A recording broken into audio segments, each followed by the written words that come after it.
Welcome back. We are back from vacation, full of excitement, full of energy. Welcome back to Cap and Trade.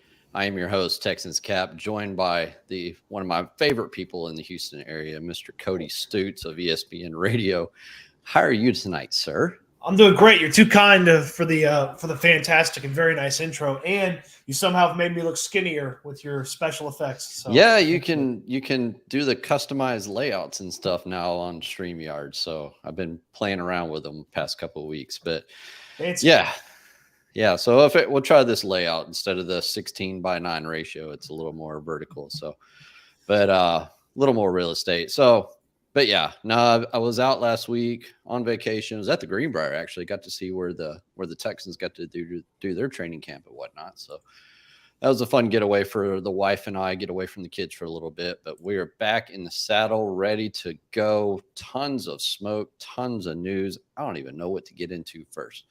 Might as well just hit the biggest one right off the top of the head. So it's Nick Caserio.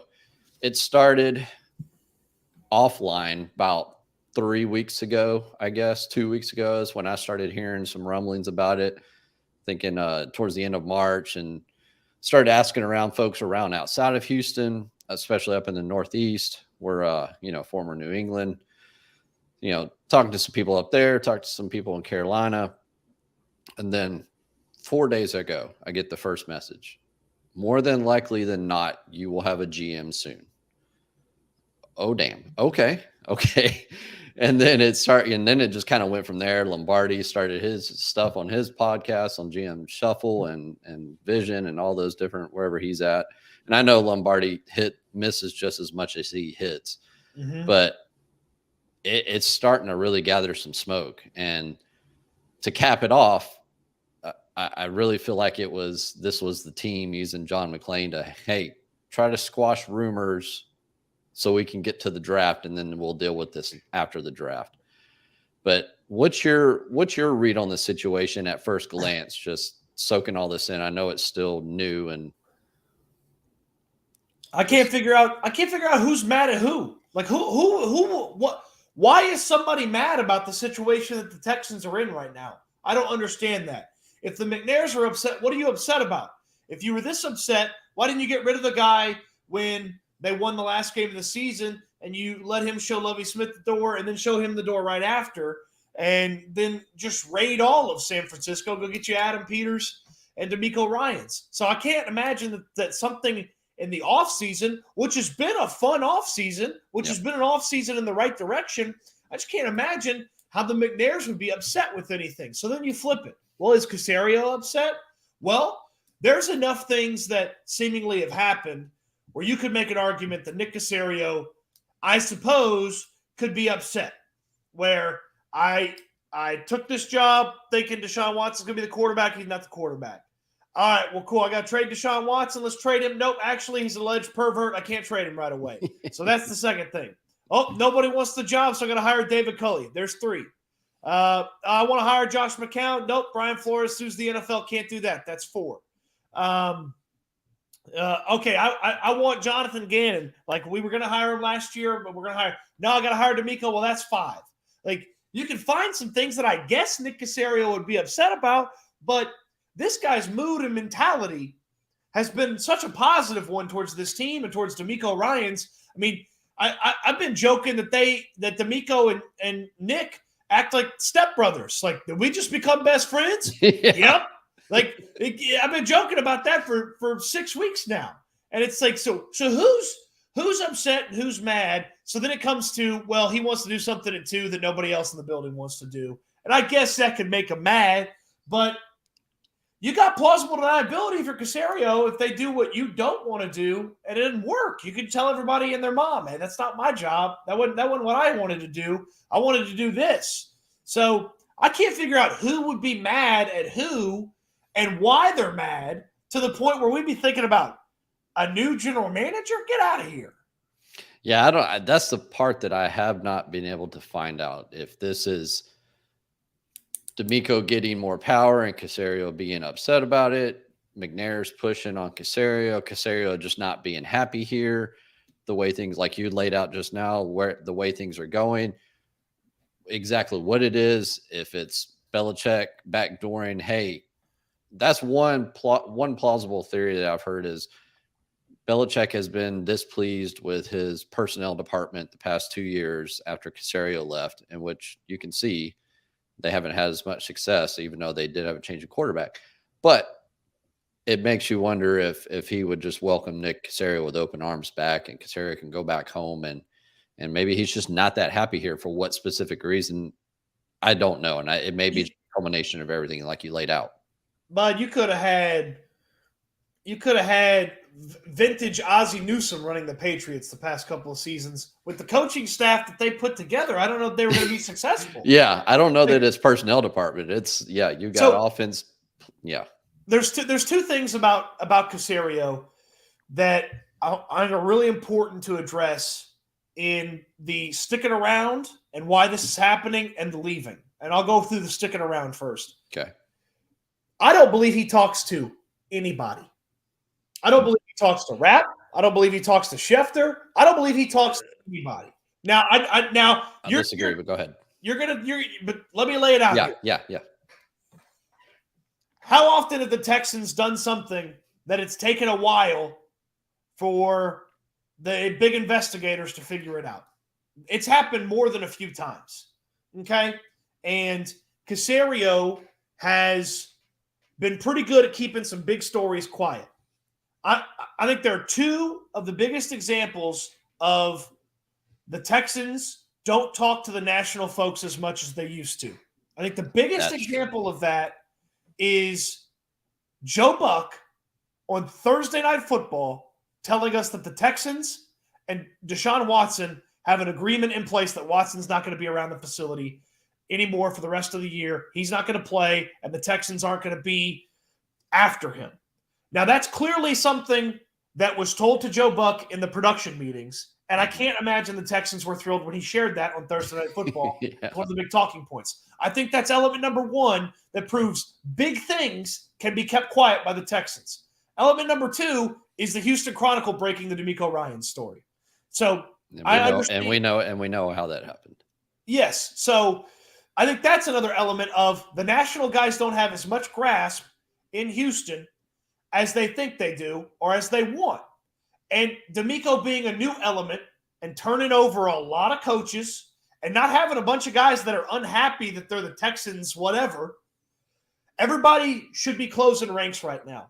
And so when you can't find anything out and when nobody's going to confirm that something's the truth or deny that something's the truth, then anything could be the truth. Caserio could be mad at the Texans. The Texans could be mad at Caserio. They could be trading for 3. They could be trading out of 2. They could be taking a defensive lineman. So I think everything is possible when you can't figure anything out officially from the Texans. I think that's one of the biggest elements of this Caserio story just kind of spiraling out of control. Yeah. No, I will speculate that if Nick does leak, which is very rare, it's to Schefter.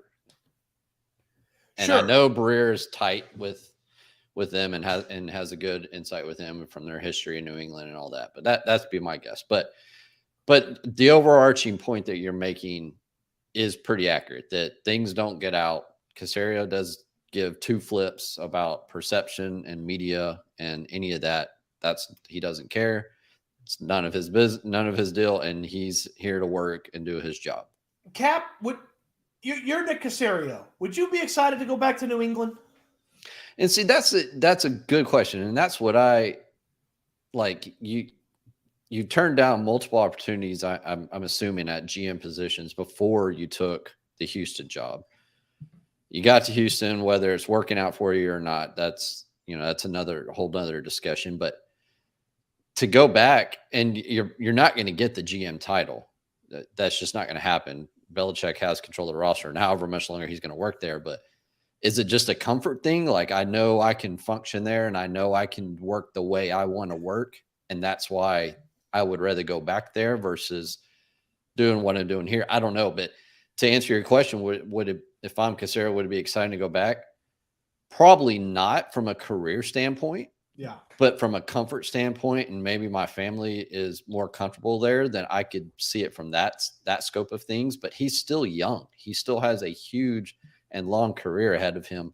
And to take that step back and ultimately end up being just like every other New England Patriots guy that went out into the world, realized it wasn't for them, and they end up coming back 3 or 4 years, just, kind of paints that picture. So no, it's probably not exciting, but maybe it's just a comfort thing. And he's just an odd person in that aspect, that he likes his ways. He likes to do things the way he likes to do things. And he's comfortable with that process up there.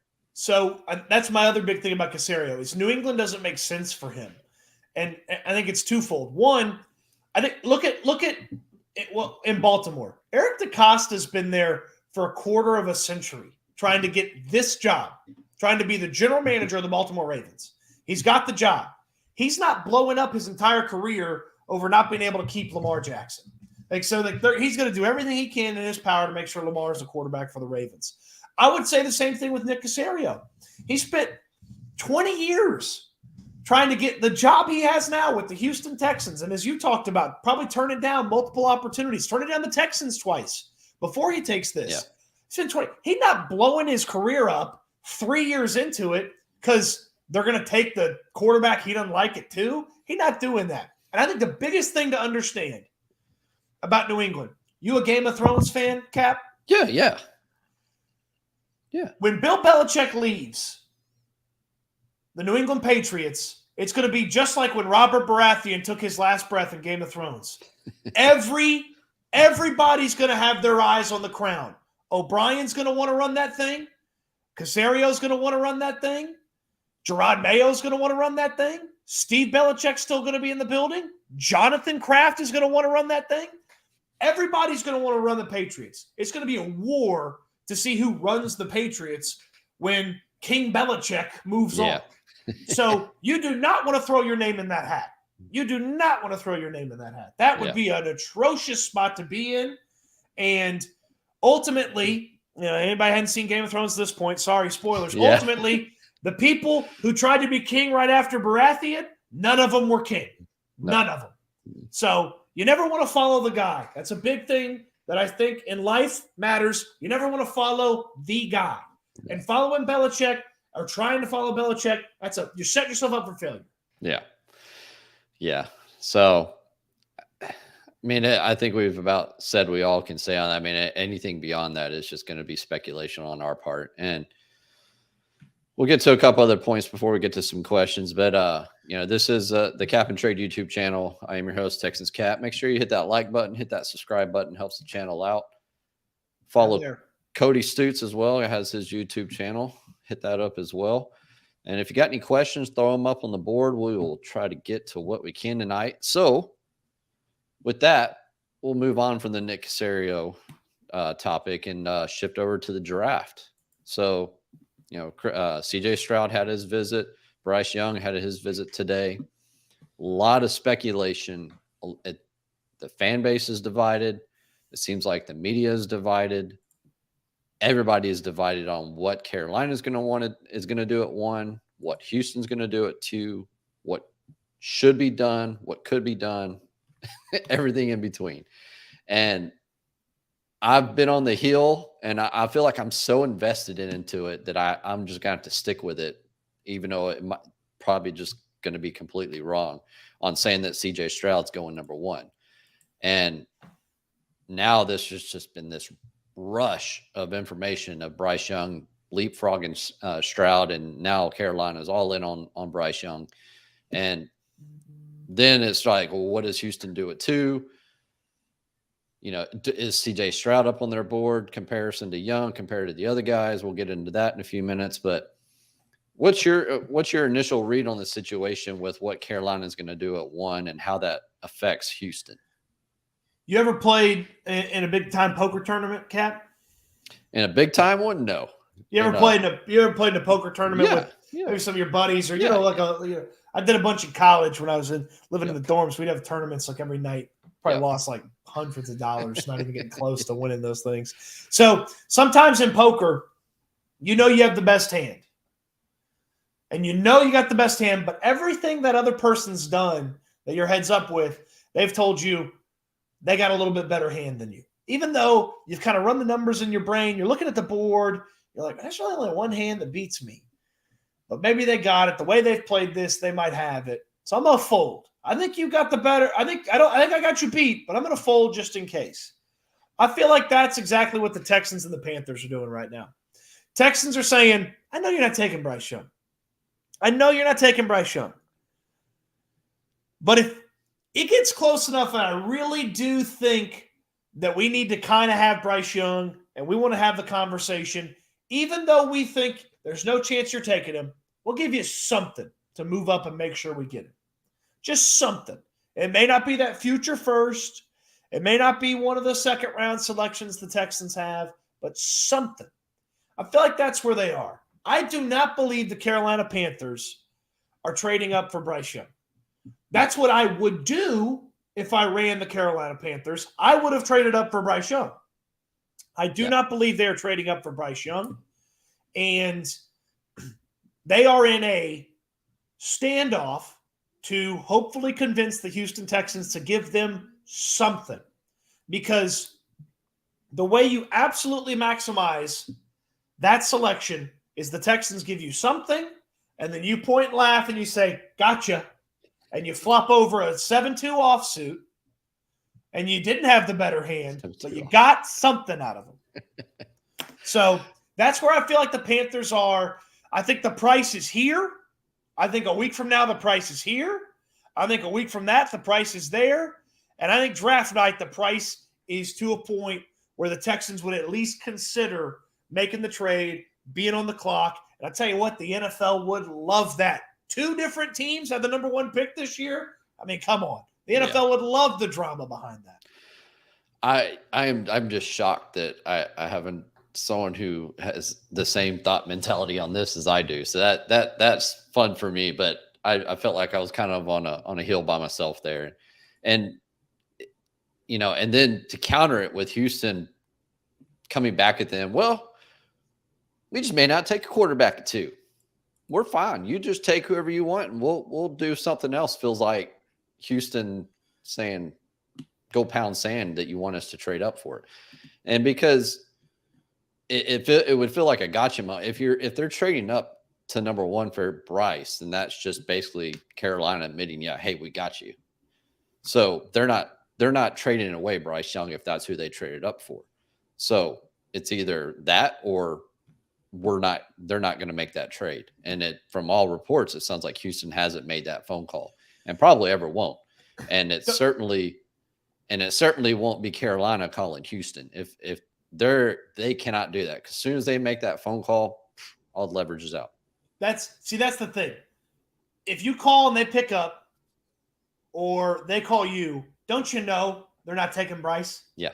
Because Caserio knows how this damn thing works. I mean, Dave Tepper and Frank Reich aren't going to sleep each night not knowing who the quarterback for the Carolina Panthers is. I mean, that's not happening. They're building this thing to make sure that they're going to be ready for whoever it is. So the moment they'll have the conversation with you, you know that you got them. Yeah. So that's that to your point. That's why they never would have. They may never have that conversation. I got a question for you. This feels like something you'd have a really good. This whole Chicago thing that they were going from 1 to 2 and 2 to 9. Where do you think it really fell apart? You think it was really the Texans part of it that fell apart? Or do you think that the Panthers kind of blew this thing up by not offering enough to go from 9 to 2? Let me think what I want to say here. Because I've heard some and I'm not sure, and I don't want to say something that's just because pure BS. But it stands to reason if the Panthers only wanted 1, then they would always be beating the Texans' offer, and there never would have been a 2 to 9 scenario. But the Panthers at one point seemed comfortable with 9 to 2, knowing the Texans like Bryce. So where did it fall apart? I got to imagine it was DJ Moore. They were probably not offering DJ Moore. They had nothing even remotely comparable to a DJ Moore on the Right. Houston roster to offer. So right. So like I know think they had I know they had a 2024 one on the table for Chicago to make, unfortunately, as bad as that sounds. But from what it sounds like, Houston was deep into it. And somewhere either Nick drug his feet, whether it's purposely or something came up, or he got cold feet, started backing out. And then Carolina said, here's DJ Moore. Here's a little bit more. Let's get this done now. And just leapfrog Houston, said, screw it. We're not going to play around and try to go to 2. Let's just go to 1, get this over with, and let's control the draft. That's what I'm kind of hearing and inferring what happened.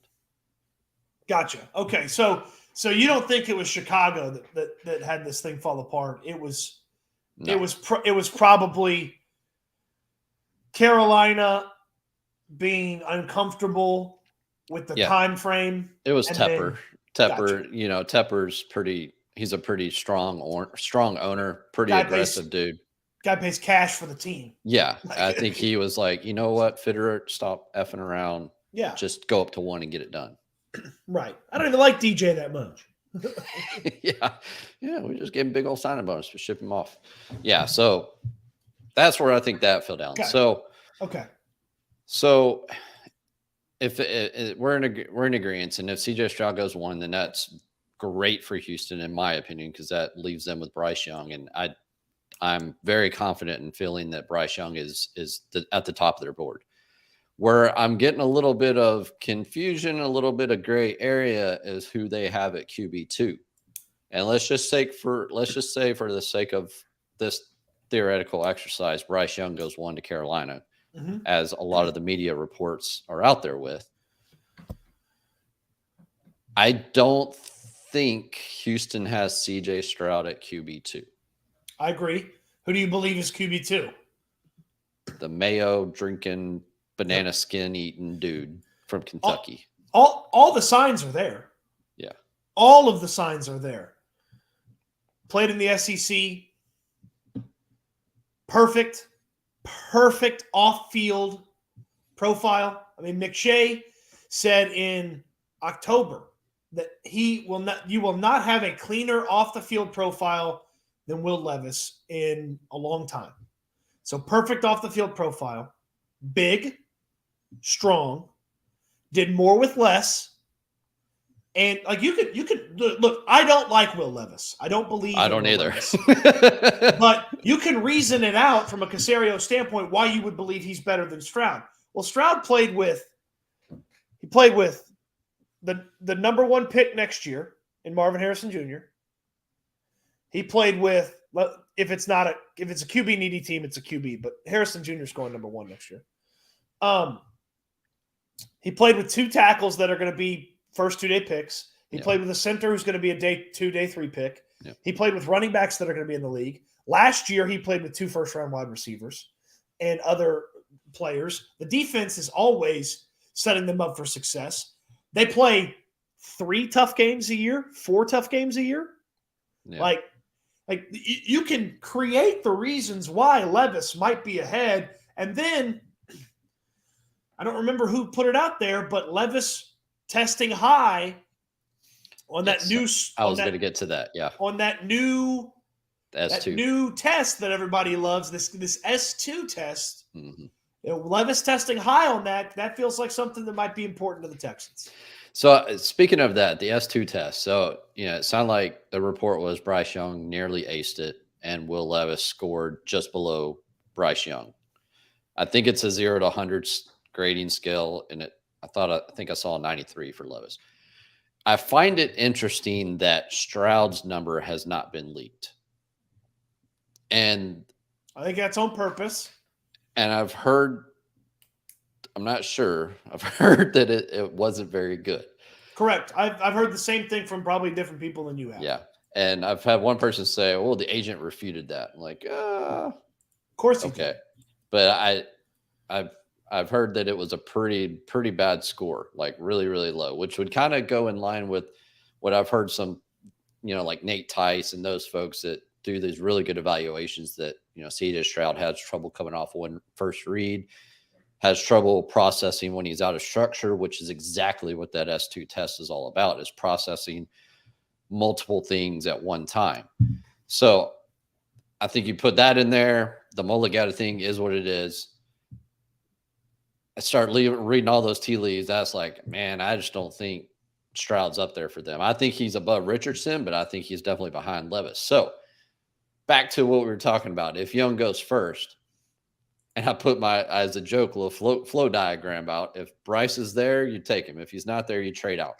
And I do think that they would easily, and I think Levis is going to be one of those quarterbacks that does fall. If I were to bet, which I never gamble, but if I did bet, I would bet the under if you set the number of quarterbacks that go in the top 10 at 2.5. And I think you could probably get Levis at 12. And so I really do think the team could either trade out of 2 and fall back into the late teens or whatever. Maybe Indy wants to come up, maybe Las Vegas wants to come up, Atlanta wants to come up, whatever. Or you could take Anderson, which is, I'm fine with that too. But I really think that would be, if Bryce Young is just off the board at 1, I really do think the game plan would be, I think Anderson's number 2 on their board. I think Levis is their QB2. And then Bijan is really high on their board, so I hear. And then Van Ness is the other guy, kind of their top 5 board. So I think that would be probably the play if Bryce Young is not there. And I get a lot of flack on Twitter about it. And what I want to try to convey to people, it's not me saying that I'm just hearing what I'm hearing, and I'm saying I don't think the Texans are big on CJ Stroud. So if Bryce Young's gone, it's Anderson or trade back. Watch out for Will Levis, and it gets a little dicey from there on out. So real quick, in the comments, I threw in the S2 article from The Athletic. So okay. If folks want to read that, it's good. It's there. Yeah, and there's some interviews online about it, talking to the guy who created it as well. It explains sort of what exactly it is. Mm-hmm. So your point is interesting about if they're not just automatically Stroud at 2. So my biggest thought and just thing that has to happen is I feel like when the team that's picking 3 is on the clock, they have to have had a quarterback, because at that point there are no more guarantees. Okay, there are no more guarantees about getting a quarterback if you do not select one at 2. You can tell me take one at 12. Great. That's a nice maybe, but that's not a plan that you can execute. You need help. Like the goal should be to execute a plan where you do not require any help to acquire the quarterback. Yeah. So you want to bet your entire career on Will Levis at 2? Go for it. Be my guest. But they have to have an executable, no reliance on anybody else plan to put a quarterback on this team. That's fair, because you don't want to get too cute, trade back out of 2, and then somebody leaps you and you miss it, or you're having to move back up from, Nick Caserio has had in his second and third selection, he had teams steal his player last year. Like they were taking Jamison Williams. I'm 100% convinced they were taking Jamison Williams. Yep. And Detroit jumps him and gets Jamison Williams.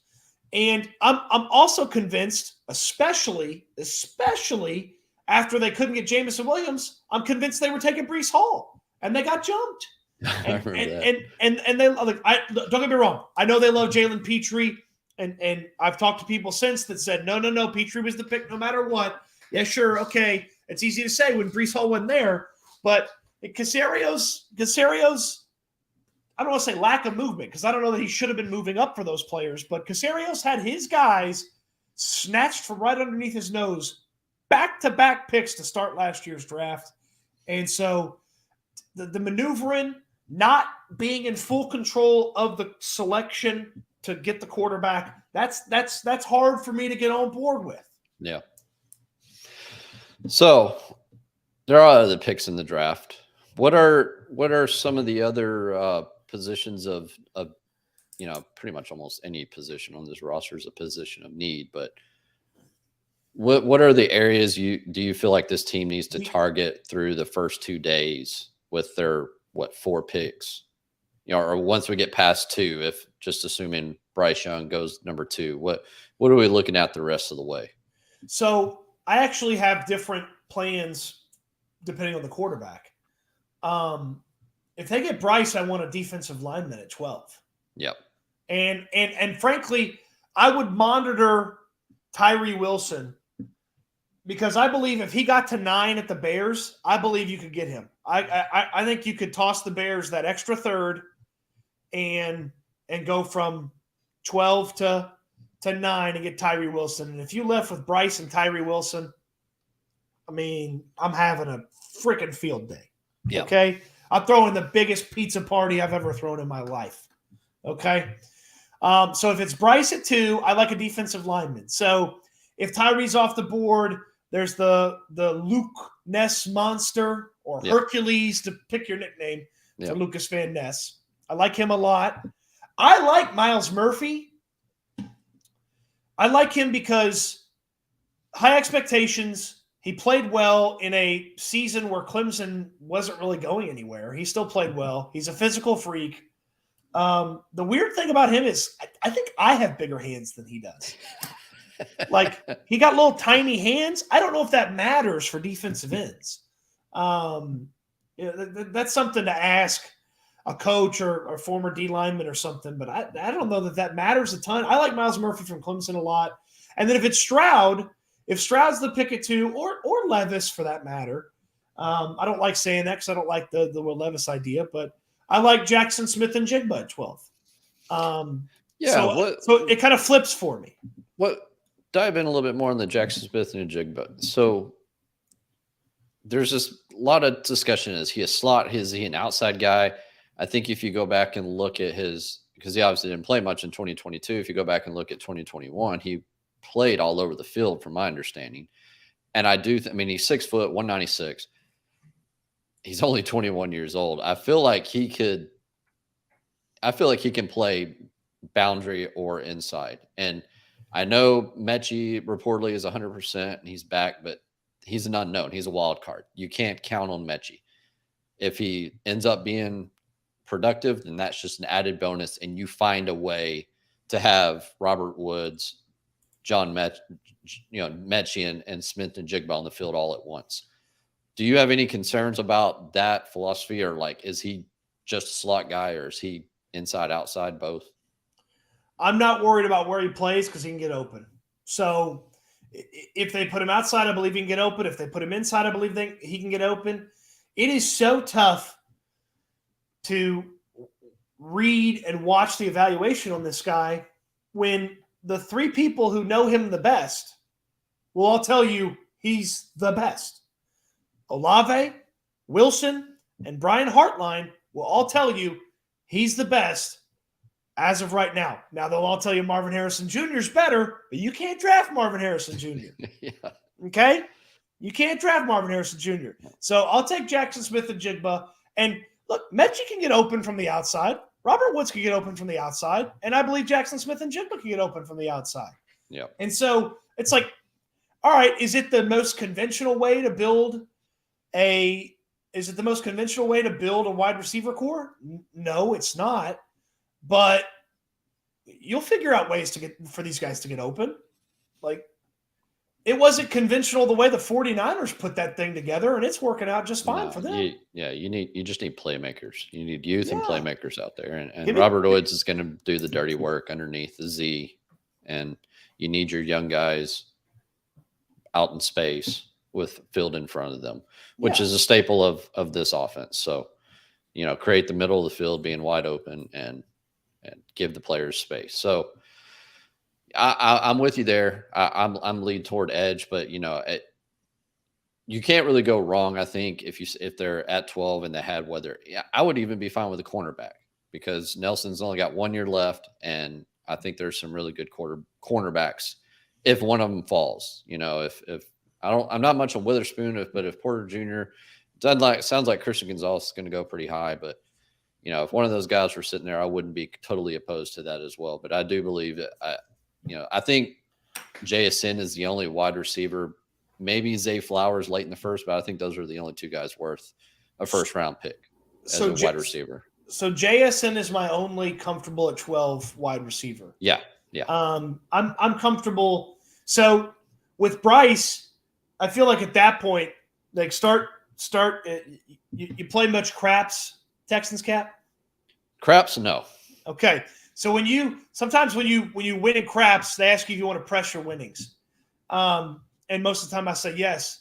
And so you just basically what you win, you put it on top of your previous bet and you just keep winning more as that number keeps getting rolled. If you get Bryce, start pressing your winnings. Draft something cool at 12 and then get in the first round again and get something else cool. Maybe it's Njigba at 12 and then you're jumping in to try to get Lucas Van Ness if he's sitting there. Or you're drafting a D lineman and then you're jumping in to get Zay Flowers. I truly believe it should go QB, defensive end, wide receiver with the first three selections. Yes. Stack them however you want, but that's what I believe they need to do with those first three picks. And obviously, we all think QB too. So, wide receiver, defensive end, or defensive end wide receiver is my big preference there with those second and third selections they have.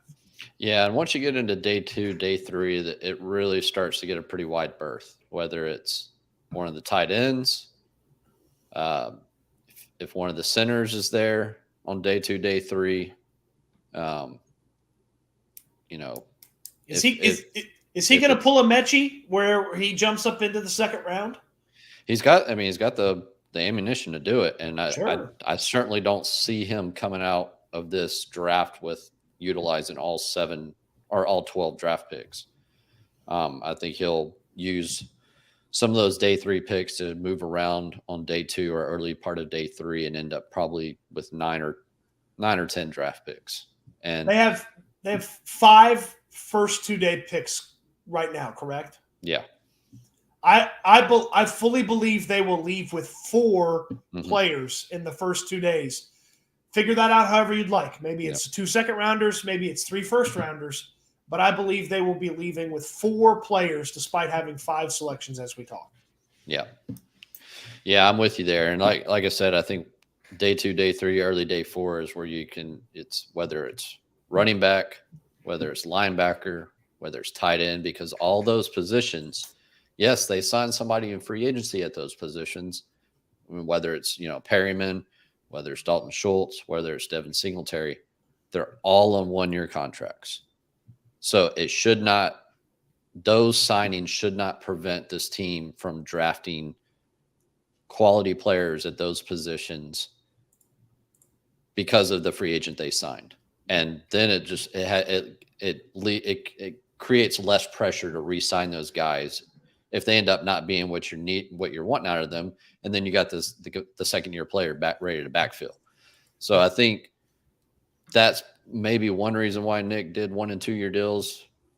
Who knows that whole philosophy, but I think that's a piece of that puzzle. You have such a fun built-in conversation about those young players because, hey, they can't beat out the veteran because the veteran's good enough that he's not going to get beat out. They eventually beat out the veteran. Hey, great job by the kid. Or they beat out the veteran from day 1. Hey, great job by the kid. So like there's a lot less pressure on all those other selections. 2's going to carry a ton of pressure, but there's a lot less pressure on all those other selections because you did a nice job finding yourself some options in free agency. Yeah. One specific wide receiver that kind of really seems to be all over the board for, different evaluators is Jalen Hyatt. He's a speed guy, comes out of that Baylor style offense, which kind of concerns me given past history of Baylor wide receivers. I've seen him as high as top of the second round. I've seen him as low as late round 3. Would a burner like that, I don't think he's quite Will Fuller-esque, but would a burner like that make sense for Houston?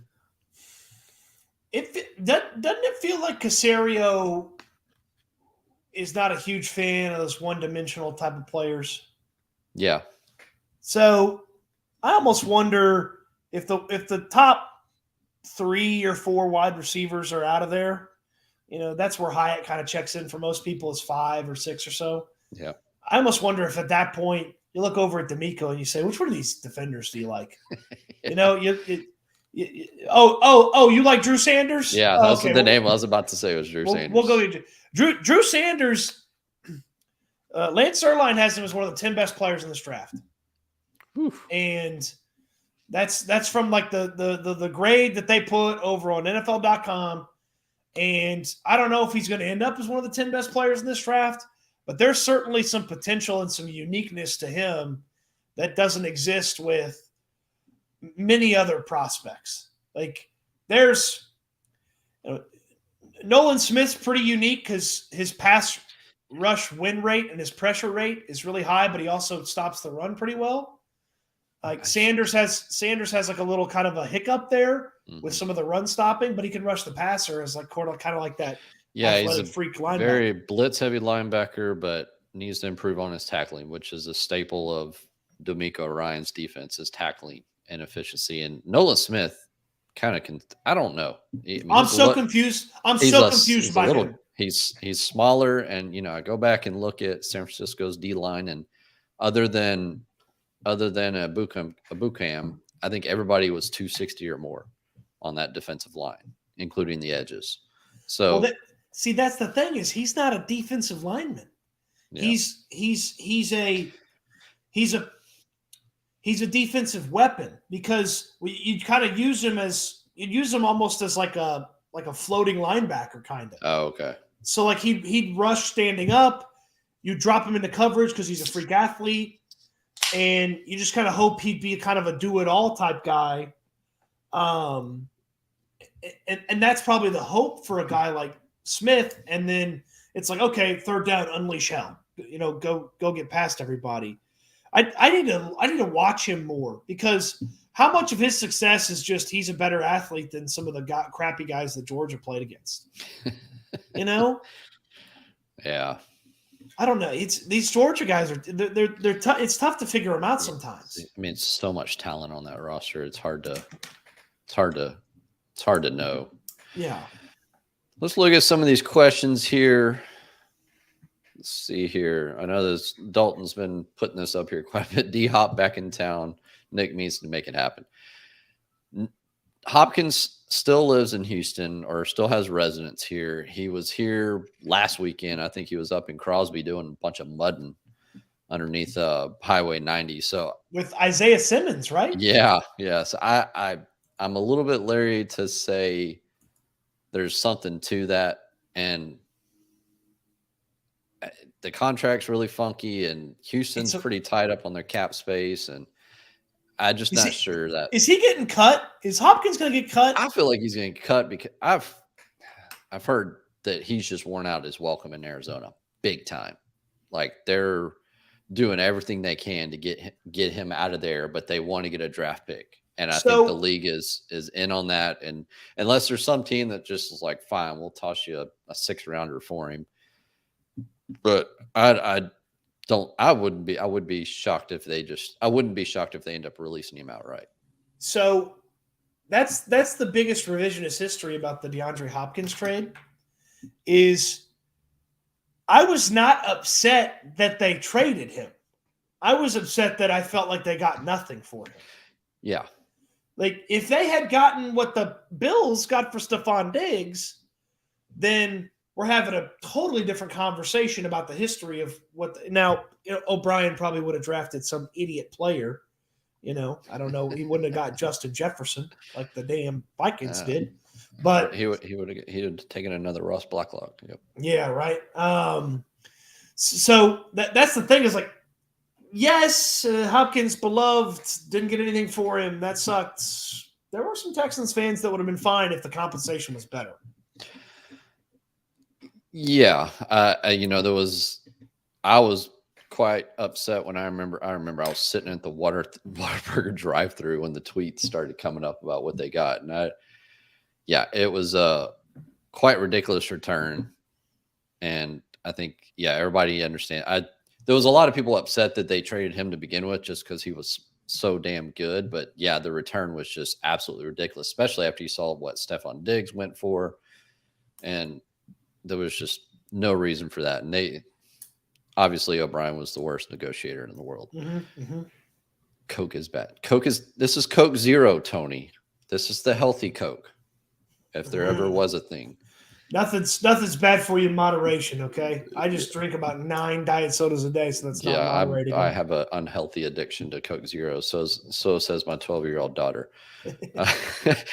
Last night, I was drinking one, and then I misplaced it or something, and I was walking around the house. She's like, "What are you doing?" So I was looking for my Coke, and it was in the trash can because I already finished it. She's like, "You drink too much Coke, Dad." I was like, "You know what? You're right. But let me go get another one." Yeah, so that would be I'd have a hard time putting anything into Hopkins, even if he posted himself in a Texans uniform. Yeah. Let's see here. Lero says it's a great lens you're using, sir. Thank you. Let's see here. Will you be more shocked that the Texans draft Stroud or Will Anderson at 2? So, Joey, I think we talked about this earlier, and I would be extremely shocked if they drafted CJ Stroud. And I think Cody's in alignment with me on that. I wouldn't be as shocked if they took Will Anderson at 2, assuming Bryce Young's gone. I would not be shocked. I'd be mad, though. I'd be real mad. Let's see here. Saw something interesting. Do you really think Caserio would trade the farm to pick at 2 and 3? So I saw there was Rappaport said that Houston was one of the teams that made the call about moving up from 12 to 3 because Arizona's going to be in that huge dealing spot if Stroud goes 1, Bryce Young goes 2, then Arizona and their phone, Monty Ossenfort, is going to get blown up. Yep. Everybody is going to be trying to get up there. And I do think that Houston probably made the phone call because that's just due diligence. And a lot of teams will discuss potential framework of trades like that prior to the draft, just like the story we've heard a billion times of Rick Smith and Sashi Brown essentially had the framework of that trade done like 3 weeks before the draft when Houston traded up for Deshaun Watson. So I'm not shocked that Houston made that phone call. I would expect them to make that phone call. That's a due diligence call. Will it actually happen? I'd be very, very shocked if they did that. I mean, that would take some of the Watson compensation to make that move. And I'm not sure what kind of non-QB player you're making that much of a leap, giving up that much compensation for. I'm not sure there's anybody else in this draft if Bryce Young is already gone. It would take 12 and both firsts this year or both firsts next year to make that move. Mm-hmm. And I suppose you would try to spread it out. So you'd be like, okay, 12, one of the firsts next year and our first the following year. But that's a lot to move up for Will Anderson or CJ Stroud or Will Levis. Can you imagine if they went through with this and it was Tyree Wilson and Will Levis? I'd be pulling my hair out. At least you have hair. I like Tyree. He's a great kid, and everybody at Tech gives him glowing reviews. But I can't draft him over Will Anderson today again. So I haven't finished the podcast, but the Pros to Joe's podcast, another one came out today with Dane and Zerline and Andy, and they were doing a mock draft where they were representing different teams, and once again, Zerline took Tyree Wilson over Will Anderson. Lance was early to the conversation about Travon Walker last year. Yep. Travon Walker, actually, by the way, real quick, the Texans. I remember Lance telling us on the show last year if Travon Walker was available at 3, the Texans would have picked him. The Travon Walker conversation is yet another one that lends credence to the Will Levis love this year. Your resume is not as good as somebody else, but we believe in the skills. I mean, that's Stingley, that's Travon Walker, and then that's Levis this year. Oddly enough, I heard it was Lovie Smith pushing for Stingley too, which is shocking given the way they used him. And then he went out there and kept the Ferrari in the garage. Yeah, I know. That's what's amazing. I'm like, I'm not sure I can believe that one. Crumpler, old John Crumpler, Cap, what's your pivot if Bryce Young has gone into? So yeah, we talked about that as well. I think you trade back, trade out, or you take one of the edge guys if you can't get a trade partner. I have no problem with that. How far back's too far? Okay, so you say trade out of 2. How far back is too far if you're doing a trade? All right, so that assumes Bryce Young goes 1, and you're able to trade out of 2 because somebody wants C.J. Stroud. Correct. Does that I can go back to 7 with Vegas, maybe? Yeah. Probably be about as far back as I would like to go. What do you get from Vegas if they're going 7-2? All right, let me. You're not getting a future first. For a quarterback, he might. You think 7-2? If it's a quarterback involved move, then I think there's a chance. Would you do 7 and Vegas's pick next year? Would that be it for you? Would you do that? 7 and a future? 7 and a future first for 2. Is that it? Or are you getting more? Let me see. They give you 3 firsts next year. And which would give you a ton of ammunition. How does Nick not have? Here's the problem with I understand the ammunition conversation for next year. If Caleb May or if Caleb Williams and Drake May are as good as they're supposed to be, nobody's trading out of the pick to select them. So you can have all the ammunition in the world. That's a very valid point. I've heard that. You could have offered the Jaguars 2 future firsts and your current first, and they were not trading the number 1 pick. They were taking Trevor Lawrence.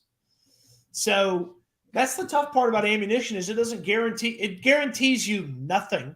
Yeah. And in fact, in most scenarios, it guarantees you the 3rd best quarterback. Yeah. No, that's a very fair point because you got to assume the teams that are going to be at the top of the draft next year are probably looking for quarterback as well. It's very rare that it's a Chicago situation like that again.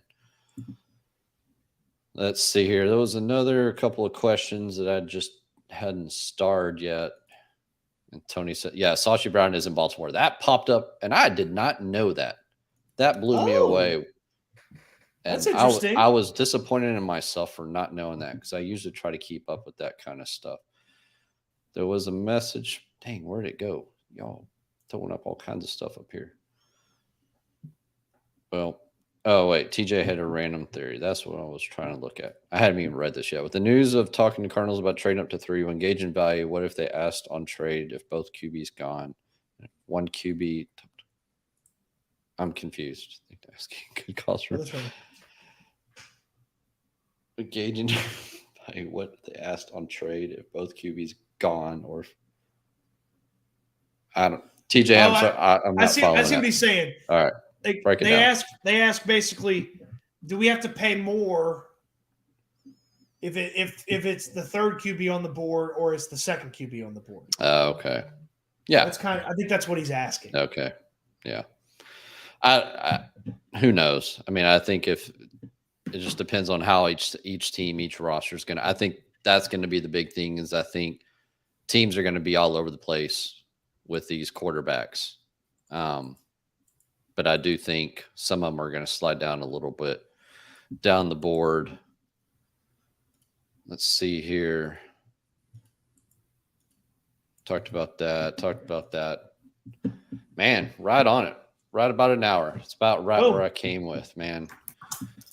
Let's see. If you got any other questions, please throw them up. We got about 5 more minutes before we get out of here.